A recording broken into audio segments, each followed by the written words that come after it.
마귀와의 영적 전쟁 11번째. 마태복음 13장 21절. 잠시 견디다가 말씀으로 인하여 환난이나 박해가 닥쳐오면. 누가복음 8장 13절. 잠시 믿다가 시험을 받을 때면.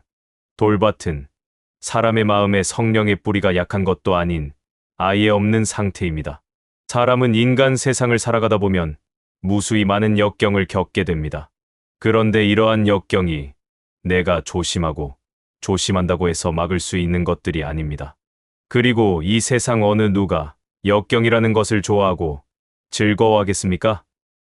내가 가만히 아무것도 하지 않고 있어도 인간 세상의 역경이라는 것은 어떠한 형태로든지 나에게 찾아옵니다.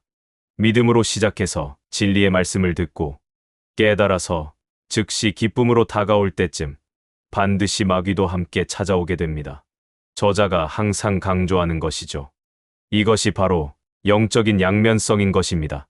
돌밭은 말씀을 듣고 깨달을 수 있는 단계는 되기 때문에 잠시 견디고 잠시 믿을 수는 있는 것입니다. 그리고 말씀이 기쁨으로 변했기 때문에 이때부터 마귀는 사람의 기쁨을 빼앗기 위해 공격을 시작하게 되는 것입니다.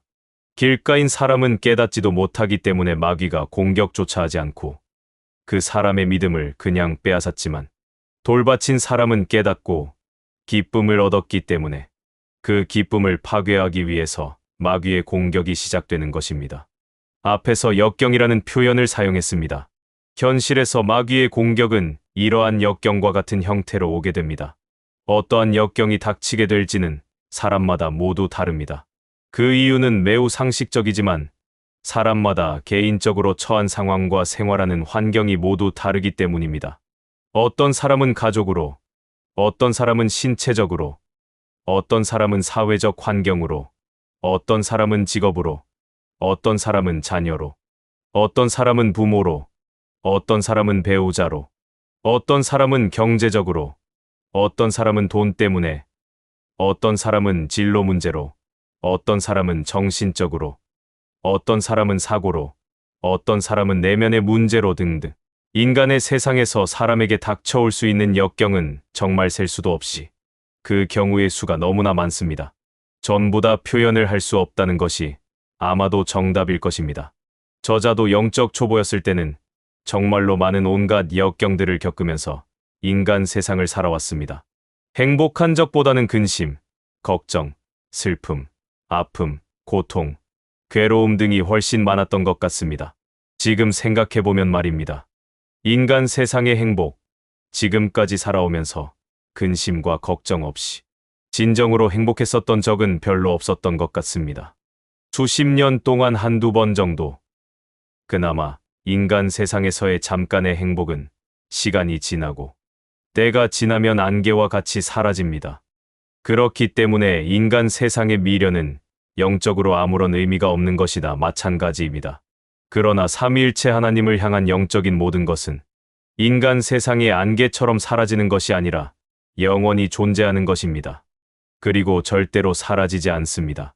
마태복음 6장 19절 21절. 킹 제임스. 너희 자신을 위하여 땅에다 보물을 쌓아 두지 말라. 거기는 좀과 녹이 해치며 또 거기는 도둑들이 뚫고 들어와서 도둑질하느니라. 오히려 너희 자신을 위하여 하늘에다 보물을 쌓아두라. 거기는 좀이나 녹이 해치지도 않으며 또 거기는 도둑들이 뚫고 들어오지도 못하고 도둑질도 못하느니라. 너희 보물이 있는 곳에 너희 마음도 있느니라. 마태복음 24장 17절, 18절. 킹 제임스. 지붕 위에 있는 사람은 집 안에 있는 물건을 가지러 내려가지 말고 들에 있는 사람은 자기 옷을 가지러 돌아가지 말라. 예수 그리스도께서 하신 말씀을 들여다보면 인간 세상에는 미련을 두지 말라고 하십니다. 과거 젊은 저자는 혈기가 왕성한 시기여서 예수 그리스도께서 하시는 저 말씀을 100% 받아들일 수가 없었습니다. 그러나 인간 세상의 온갖 역경과 안개와 같은 허무함을 깨닫고 완전한 성화가 된 지금은 예수 그리스도께서 하신 저 말씀을 100% 이해하고 받아들일 수 있습니다. 인간 세상에는 천국도 없고 근심과 걱정 없는 진정한 행복도 없습니다. 인간 세상은 돈이 많아도 근심과 걱정, 돈이 없어도 근심과 걱정, 잘생겨도 근심과 걱정, 못생겨도 근심과 걱정, 재산이 많아도 근심과 걱정, 재산이 없어도 근심과 걱정인 것처럼 인간 세상은 항상 근심과 걱정이 나를 따라다니는 곳입니다. 과거 저자는 인간 세상에서 철학적인 사소함과 만족함을 통해서 소소한 행복을 느낄 수 있다고 믿고 살았었는데, 인간 세상의 온갖 역경을 겪어보니 이러한 생각도 모두 무용지물이라는 것을 깨닫게 되었습니다. 현실에서 이러한 깨달음을 얻었을 때 현실의 저자는 참으로 괴로웠습니다. 그러나 여호와 하나님께서는 저자의 이러한 괴로움을 아시고 저자가 좁은 길을 걸을 수 있도록 허락하시고 도와주셨습니다. 지금 저자는 인간 세상의 안개와 같은 행복을 전혀 바라지 않습니다. 왜냐하면 저자는 삼위일체 하나님께서 주시는 진정한 영적인 평안이 무엇인지 알기 때문입니다. 인간 세상의 행복은 절대로 진정한 영적인 평안과 비교될 수 없습니다. 인간 세상의 행복은 근심과 걱정을 동반하지만 삼위일체 하나님께서 주시는 진정한 영적인 평안에는 절대로 근심과 걱정이 있을 수 없습니다.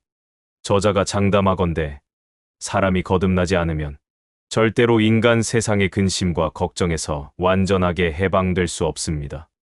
온갖 인간 세상의 역경들을 경험한 저자가 장담합니다.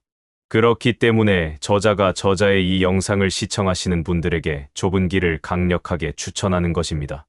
왜냐하면 좁은 길은 걸을 때에는 영적으로 매우 고통스럽지만 그 고통을 끝까지 참고 견디면 말로 형용할 수 없는 진정한 영적인 평안이 찾아오게 되고, 나아가 삼위일체 하나님께서는 항상 나를 돌보시기 때문에 그 기쁨과 즐거움은 이루 말할 수가 없습니다. 마태복음 10장 30절, 31절. 킹 제임스. 그러나 너희의 머리카락까지도 다 세어 두셨나니 그러므로 너희는 두려워하지 말라. 너희는 많은 참새보다 더 귀하니라. 내가 좁은 길을 완전히 통과해서 진정으로 하나님의 자녀이자 백성이 되면 예수 그리스도께서 하신 저 말씀이 어떤 뜻인지 아주 정확하게 알 수 있습니다. 과거 저자는 저 말씀을 실제로 경험할 수 없었지만 좁은 길을 통과하고 계속 성화의 길을 걷다 보니 예수 그리스도께서 하신 저 말씀이 어떠한 것인지 아주 확실하게 알게 되었습니다. 좁은 길에 고통만 있다면 그 길을 과연 누가 가려고 하겠습니까? 그런데 저자가 직접 경험해보니 그 길을 완전히 통과하게 되면 그에 따른 어마어마한 하늘의 보상이 반드시 주어지게 됩니다. 비록 영적으로 고통스럽지만 그 고통을 끝까지 견디면 그 수고로움을 인정해 주시고 아주 큰 축복을 나에게 내려주십니다. 저자의 말을 믿으시고 반드시 좁은 길을 걸으십시오. 그 길을 통과하면 당신의 모든 것이 새롭게 바뀌게 됩니다. 마태복음 25장 29절. 킹 제임스. 누구든지 가진 사람은 더 받게 되어 풍성하게 가지게 될 것이요. 가진 것이 없는 사람은 그 가진 것마저도 빼앗기게 되리라. 마태복음 13장 12절. 누구든지 가진 사람은 받게 되어 더 풍성히 가질 것이나 누구든지 갖지 못한 사람은 가진 것마저도 빼앗기리라. 누구든지를 뜻하는 해석을 풀이해보면 좁은 길을 통과한 사람은 누구든지가 되는 것입니다. 더 받게 되어 풍성하게, 그리고 받게 되어 더 풍성히 가질 것이란 말씀의 뜻은 좁은 길을 통과한 사람은 더 받게 되고 받게 되어 반드시 풍성하게 될 것이라는 말씀인 것입니다. 누구든지는 모든 사람들을 뜻하는 것입니다. 좁은 길은 누구든지 걸을 수 있고 통과할 수 있습니다. 가난한 자, 부자인 자, 어린 자, 나이든 자, 아픈 자, 건강한 자, 슬픈 자, 기쁜 자 등 누구든지 좁은 길은 걸을 수 있고 통과할 수 있습니다. 단, 끝까지 견디는 자이어야 합니다. 그리고 끝까지 견디는 자는 더욱더 풍성하게 되는 것입니다. 여기서 풍성하다는 것은 모든 것에 적용되는 실질적이고 영적인 개념입니다. 그래서 모든 사람들이 풍성하게 되는데 그 풍성함의 종류는 각 개인마다 모두 다르게 됩니다. 각 개인에 따라서 말입니다. 예수 그리스도께서 하시는 말씀의 뜻은 끝이 없는 무한대입니다. 예수 그리스도께 항상 감사드리고 오늘도 아멘입니다.